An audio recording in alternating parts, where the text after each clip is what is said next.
نے پڑھا ہے التائب من الذنب کمن لا ذنب لا، گناہوں سے توبہ کرنے والا ایسا ہو جاتا ہے گویا اس نے کوئی گناہ نہیں کیا ہے، اس نے کوئی خطا نہیں کی ہے۔ اب آپ ذرا توجہ فرمائیں کہ آج ہم اور آپ اپنے معاشرے میں کس طرح سے پل رہے ہیں اور گناہوں کے دلدل میں ہم اور آپ کس طرح گرتے چلے جا رہے ہیں۔ کبھی ہم اپنے آپ پر تجزیہ کریں اور فکر کریں کہ ہم نے نہ جانے کتنے گناہ کیے لیکن آج ہم اور آپ کے اوپر کچھ ہو نہیں رہا ہے، ورنہ پہلے کے لوگ جب گناہ کرتے تھے تو اس گناہ کے مرتکب ان کے دروازے پر لکھ دیا جاتا تھا کہ اس بندے نے یہ گناہ کیے ہیں، اور جس سے اس کی رسوائی ہوتی تھی، اس کی ذلت و رسوائی میں اس کی زندگی گزرتی تھی۔ لیکن آج ہم اور آپ بھی گناہ کر رہے ہیں، لیکن ہمارا اور آپ کا گناہ ظاہر نہیں ہو رہا ہے۔ آپ ذرا دیکھیں کہ قوم عاد نہ جانے کہاں سے کہاں پہنچ گئی، قوم نوح ایک سیلاب میں بہہ کر کے رہ گئے، کسی طرح سے کسی کو بندر بنا دیا گیا، کسی کے اوپر کس طرح سے اللہ کا عذاب آیا اور اس دنیا سے وہ نیست و نابود ہو گئے۔ لیکن آج ہم اور آپ بھی گناہ کر رہے ہیں۔ آج میں نے اپنے بیان کو توبہ پر رکھا ہے کہ انسان جب توبہ کر لیتا ہے تو وہ کس طرح سے چمکتا ہے اور کس طرح وہ کامیاب ہو جاتا ہے۔ آپ کوئی چھوٹی نیکی کو یہ نہ سمجھا کرے کہ یہ چھوٹی نیکی ہے، اسے کرنے سے ہمیں کیا ملے گا، اور کوئی چھوٹی برائی یا چھوٹا برا کام ہو تو اس کو یہ نہ جانا کرے کہ یہ چھوٹا برا کام ہے، اس کو کر ہی لیتے ہیں، بلکہ رب ارشاد فرماتا ہے فَمَنْ يَعْمَلْ مِثْقَالَ ذَرَّةٍ خَيْرًا يَرَهُ وَمَنْ يَعْمَلْ مِثْقَالَ ذَرَّةٍ شَرًّا يَرَهُ۔ اگر تم ذرہ برابر نیکی کرو گے تو وہ بھی قیامت کے میدان میں دیکھو گے، اور اگر تم ذرہ برابر برائی کرو گے تو وہ بھی قیامت کے میدان میں دیکھو گے۔ آپ چھوٹی نیکی کو چھوٹی نیکی نہ جانے اور چھوٹے چھوٹے گناہوں کو آپ چھوٹے گناہ نہ جانے۔ آپ ذرا توجہ فرمائیں کہ آج انسان گناہوں کے دلدل میں کس طرح سے پھنستا چلا جا رہا ہے۔ آج ایک دوسرے کے حق کو مارا جا رہا ہے، آج ایک دوسرے کو ستایا جا رہا ہے، آج ایک بھائی دوسرے بھائی کے گردن کاٹنے کے لیے تیار رہتا ہے، گناہوں میں ملوث رہتا ہے۔ نمازیں ہم اور آپ کے اوپر فرض کی گئی لیکن نمازوں سے آج ہم اور آپ دور دکھائی دے رہے ہیں۔ روزے آج ہم اور آپ کے اوپر فرض کیے گئے لیکن روزے سے آج ہم اور آپ دور دکھائی دے رہے ہیں۔ رمضان کا مہینہ آتا ہے، لوگ علل اعلان روڈوں کے اوپر چل پھر کر کے کھایا کرتے ہیں، یہ گناہوں کے دلدل میں پھنستے چلے جا رہے ہیں۔ لیکن آؤ ذرا دیکھو حضرت موسیٰ پیغمبر علیہ الصلوۃ والتسلیم کے دور کو جائزہ لیجئے، اور جائزہ لینے کے بعد میں آپ کو پتا چلے گا کہ حضرت موسیٰ پیغمبر علیہ الصلوۃ والتسلیم کے دور کا ایک شخص ہے جو بہت بڑا گنہگار ہے، بہت بڑا پاپی انسان ہے، اتنا بڑا خطا کار انسان ہے کہ اللہ رب العزت نے حضرت موسیٰ پیغمبر علیہ الصلوۃ والتسلیم کو الہام فرمایا کہ اے موسیٰ یہ اتنا بڑا گنہگار آدمی ہے کہ اس کو اس آبادی سے باہر کر دیا جائے، اس شہر سے اس کو باہر کر دیا جائے۔ اللہ رب العزت نے نشاندہی فرمائی، حضرت موسیٰ پیغمبر علیہ الصلوۃ والتسلیم نے اس شخص کو شہر سے باہر کر دیا، اور اس کے بعد میں وہ آبادی میں ایک چھوٹی سی آبادی میں جا کر کے رہنے لگتا ہے۔ جب چھوٹی سی آبادی میں رہنے لگا پھر اللہ رب العزت نے نشاندہی فرمائی اور کہا کہ اے موسیٰ اس کو اس آبادی سے بھی باہر کر دو، ورنہ اس کے سبب لوگ پریشان رہیں گے، لوگ ہلاک ہو جائیں گے۔ حضرت موسیٰ پیغمبر علیہ الصلوۃ والتسلیم نے اس کو اس آبادی سے بھی باہر کر دیا۔ اب یہ اپنے علاقے سے باہر ہو جاتا ہے، اپنے شہر سے باہر ہو جاتا ہے، ملک سے دور ہو جاتا ہے، جاتا ہے ایک پہاڑ کی کوہ میں، ایک کوٹھری کے اندر ایک خالی جگہ میں جا کر کے رہنے لگتا ہے، اپنی زندگی کو گزارنے لگتا ہے۔ لیکن کچھ دن اپنے زندگی کو یوں ہی گزارا، اس کے بعد میں اس کے اوپر ایک پریشانی آئی، وہ بیماری میں مبتلا ہوتا ہے، وہ پریشانی میں مبتلا ہوتا ہے۔ جب یہ بیمار ہوتا ہے اور ذوق و نقاہت کی بنیاد پر اس نے یہ سوچا کہ اگر میں اتنا بڑا گنہگار نہ ہوتا تو مجھے شہر سے نہ نکالا جاتا، میں نے اگر خطا نہ کی ہوتی تو مجھ کو اپنی آبادی سے باہر نہ نکالا جاتا، میں اپنی گناہوں کی بنیاد پر آج آبادی سے باہر کر دیا گیا، میں آج اپنے خطا کی بنیاد پر पर अपने इलाके से बाहर कर दिया गया, ये सोच करके उसके आंखों से आंसू गिर रहे हैं और रब को याद कर रहा है कि परवरदिगार आलम हमारी खताओं को माफ फरमा दे, हमारे गुनाहों को माफ फरमा दे। चुनांचे ये सोच करके रो रहा है कि आज अगर मैं अपनी आबादी में होता तो आज हमारे पास हमारी बीवी होती, आज हमारे पास हमारे बच्चे होते, आज हमारे पास हमारी माँ और हमारे बाप होते। ये सोच करके उसके आंखों से सावन भादों की तरह आंसू गिर रहे हैं, ये सोच करके रो रहा है। चुनांचे उसी बीमारी के आलम में जब इसने अपने गुनाहों से तौबा किया तो जो आंसू इसके गिरे थे रब ताला को मंजूर हो गए, रब ने इसके आंसुओं को कबूल फरमा लिया। अब ये शख्स क्या देख रहा है कि इसके सामने इसके बाप, इसका बाप हाजिर है, इसकी माँ हाजिर है, इसका औलाद हाजिर है और रब ने फरिश्तों की शक्ल में रब ने फरिश्तों को मुतशक्किल बना करके उसके पास भेज दिया, उसकी तीमारदारी कर रहे हैं। लेकिन थोड़े अरसे के बाद में, कुछ अरसों के बाद में उसका इंतकाल हो जाता है। जब उसका इंतकाल हो गया तो अल्लाह रब्बुल इज्जत ने हजरत मूसा पैगंबर अलैहिस्सलातु व तस्लीम को हुक्म दिया कि ए मूसा जाओ, तुमने जिसको अपने शहर से बदर किया था, जिसको तुमने अपने इलाके से बाहर किया था, उसकी नमाज जनाजा पढ़ाओ और तजहीज़ व तकफीन का इंतजाम करो। हजरत मूसा पैगंबर अलैहिस्सलातु व तस्लीम ने रब की बारगाह में अर्ज किया, ऐ परवरदिगार आलम, ये इतना बड़ा खताकार इंसान था, इसके खता की बुनियाद पर तूने ही हमें हुक्म दिया था कि इसको इलाके से बाहर कर दिया जाए, लेकिन इसकी कौन ऐसी अदा पसंद आ गई जिसकी बुनियाद पर इसके लिए तजहीज़ व तकफीन का इंतजाम हो रहा है। तो रब ने इरशाद फरमाया कि ए मूसा पैगंबर सुनो, इसकी ये अदा पसंद आ गई कि इसने मरने से पहले हमारी बारगाह में रोया गिड़गिड़ाया और अपने गुनाहों पर नादिमो परेशान होकर के सिर्फ हमको याद किया और हमको याद करने के बाद में अपने खताओं से माफी मांगी, अपनी गुनाहों से माफी मांगी, इसके आंसुओं को मैंने कबूल कर लिया है। हजरत मूसा पैगंबर अलैहिस्सलातु व तस्लीम उसके तजहीज़ व तकफीन का इंतजाम करते हैं और सारा काम अमल में लाते हैं। अब आप जरा तवज्जो फरमाएं कि वो बंदा इतना खताकार था, इतना बड़ा गुनहगार था कि उसको शहर से बाहर कर दिया गया, उसको इलाके से बाहर कर दिया गया, लेकिन जब उसने रब की बारगाह में अपने आंसुओं को गिराया और सच्चे दिल से तौबा कर ली तो रब ताला ने उसके गुनाहों को माफ फरमा दिया।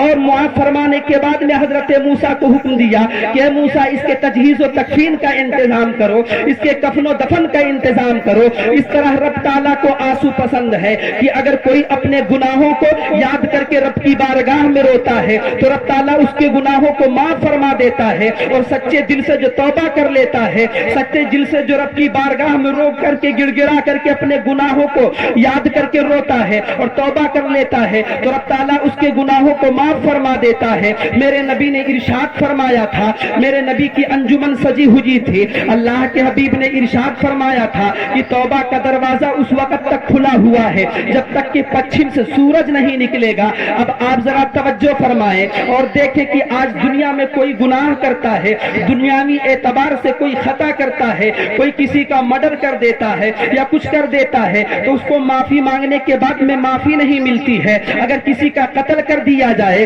तो उसको नेपाल की कानून कैद करके उसको जेल के अंदर रख देती है, वो अपनी सजा काट करके बाहर आता है। लेकिन उस रब को याद करो जिस रब के बारगाह में आप अपने आंसुओं को गिरा दो तो आपके गुनाहों को रब ताला माफ करता हुआ नजर आ रहा है। अजीजान मिल्लत इस्लामिया, आप जरा तवज्जो फरमाएं, आओ जरा देखते हुए चलो कि ताइबु मिन ज़म्बि कमल्ला ज़म्बला, ये जो हदीस का टुकड़ा मैंने पढ़ा है ये अल्लाह के रसूल ने कब इरशाद फरमाया था। मेरे नबी का इरशाद करना कोई ना कोई मौका होता है, कोई ना कोई महल होता है। अत्ताइबु मिन ज़म्बि कमल्ला ज़म्बला, मेरे नबी ने कब इरशाद फरमाया था। तवज्जो का तालिब हो और मिंबर अरबाब मिंबर की दुआओं की दरखास्त रखता हूँ, आप जरा तवज्जो करें कि मेरे नबी ने इरशाद फरमाया अत्ताइबु मिन ज़म्बि कमल्ला ज़म्बला।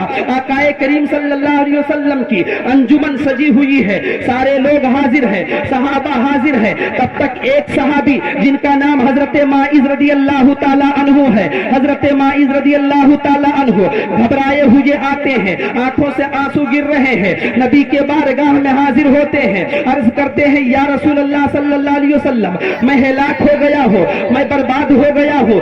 अल्लाह के रसूल, मैं बहुत बड़ा पापी इंसान हूँ, मैंने गुनाह कर लिया है। हजरत माइज नबी के बारगाह में हाजिर है, रो रहे हैं। आकाए करीम फरमाते हैं कि तुम्हें हुआ क्या है, तुम रो क्यों रहे हो? अब आप आओ जरा देखो, हजरत माइज ने गुनाह किया है, इनको मस्जिद में भी तो जाना चाहिए, इनको सजदा भी तो करना चाहिए, लेकिन मस्जिद में नहीं गए हैं। इनके सामने वो आयत करीमा मौजूद थी, वलौ अन्नहुम इज़्ज़लमू अनफुसहुम जाऊका, ऐ लोगो जब तुम अपनी जानों पर जुल्म कर लो तो रब के महबूब हाजिर हो जाया करो। ये आयत करीमा उनके पास मौजूद थी, इस आयत को वो पढ़ रहे थे कि तुम लोग अपनी जानों पर जुल्म कर लो तो रसूल अल्लाह सल्लल्लाहु अलैहि वसल्लम की बारगाह में हाजिर हो जाओ और नबी के पास में हाजिर हो करके अपने गुनाहों पर नादिमो परेशान हो करके रब के महबूब के पास हाजिर हो और अर्ज करोगे तो अल्लाह रब्बुल इज्जत तौबा को कबूल करने वाला पाओगे। अब वो सहाबी हाजिर है कि या रसूल अल्लाह, मैंने खता कर लिया है,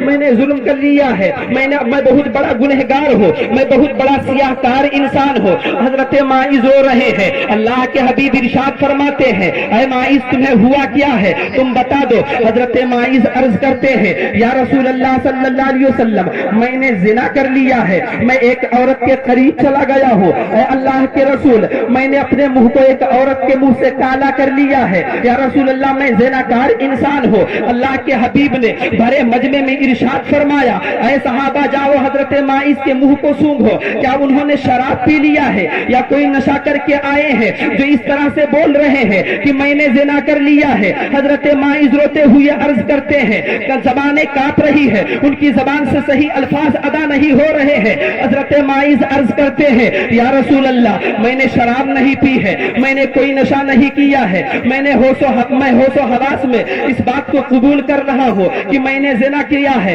या रसूल अल्लाह, मुझसे ये गुनाह हुआ है जो मैंने आपके सामने पेश किया है। अब आप जरा तवज्जो फरमाएं कि जब सहाबा से कोई खता होती थी, जब सहाबा से कोई गुनाह होते थे तो सहाबा रसूल अल्लाह के पास हाजिर होते थे और कहा करते थे, या रसूल अल्लाह, हमने गुनाह कर लिया है, हमने खता कर ली है, ए अल्लाह के रसूल मैं बहुत बड़ा मुजरिम हूँ। हजरत माइज रो रहे हैं। आकाए करीम सल्लल्लाहु अलैहि वसल्लम ने फरमाया, ऐ माइज तुम्हें क्या हो गया है, तुम इस तरह से बोल रहे हो? हजरत माइज अर्ज करते हैं, या रसूल अल्लाह, मैंने जो गुनाह किया है, मैंने जो खता की है वो मैंने आपकी बारगाह में पेश कर दिया है। ऐ अल्लाह के रसूल, अब दुनिया का जो, ऐ अल्लाह के रसूल, शरीयत का जो कानून हो, जो कानून हमारे ऊपर नाफिज हो, उसको उस हुक्म को नाफिज किया जाए, उसकी सजा में सहने के लिए तैयार हो। अब आज लोग बहुत जगह कह दिया करते हैं कि मुसलमान चिल्ला रहे हैं और मुसलमान कह रहे हैं कि मुस्तफा के नियम को लगा दिया जाए, निजाम मुस्तफा को लागू कर दिया जाए।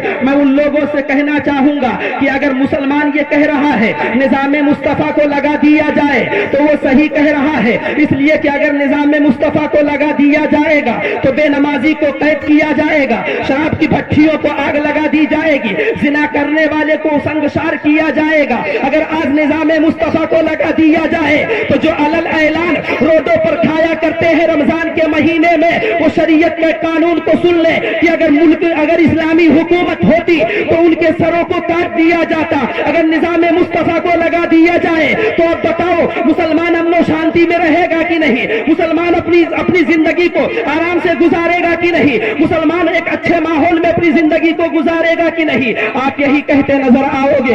हाँ, शहजाद रजा कादरी अपनी जिंदगी को मुसलमान अमन सुकून की शांति में गुजारेगा, सुकून और आराम में गुजारेगा। अगर निजाम मुस्तफा को लगा दिया जाए तो सारे लोग जितने मुसलमान हैं वो अपनी जिंदगी को बड़े आराम से गुजारेंगे। हजरत माइज रज़ी अल्लाह ताला अन्हु आकाए करीम सल्लल्लाहु अलैहि वसल्लम की बारगाह में हाजिर है, अर्ज करते हैं, या रसूल अल्लाह, मुझसे जो गुनाह की हुआ है मैं वो आपकी बारगाह में कबूल कर रहा हूँ। मेरे आका फरमाते हैं कि ज़िना करने वालों के लिए संगसार किया जाए, ये शरीयत का हुक्म है। अब मेरे आका का हुक्म होता है, रसूल अल्लाह सल्लल्लाहु अलैहि वसल्लम इरशाद फरमाते हैं कि ए मेरे सहाबा, इकबाल या मुजरिम, इकबाल कर रहे हैं, इकबाल या मुजरिम है। हजरत माइज, इन्हें लेकर के जाओ, एक पहाड़ के ऊपर खड़ा कर दो और खड़ा करने के बाद में इन्हें पत्थर मार मार करके इन्हें मार डालो, इन्हें कत्ल कर डालो। अजीजान मिल्लत इस्लामिया, अब हजरत माइज को पहाड़ पर ले जाकर के खड़ा कर देते हैं। खड़ा करने के बाद में सहाबा पत्थर मार रहे हैं,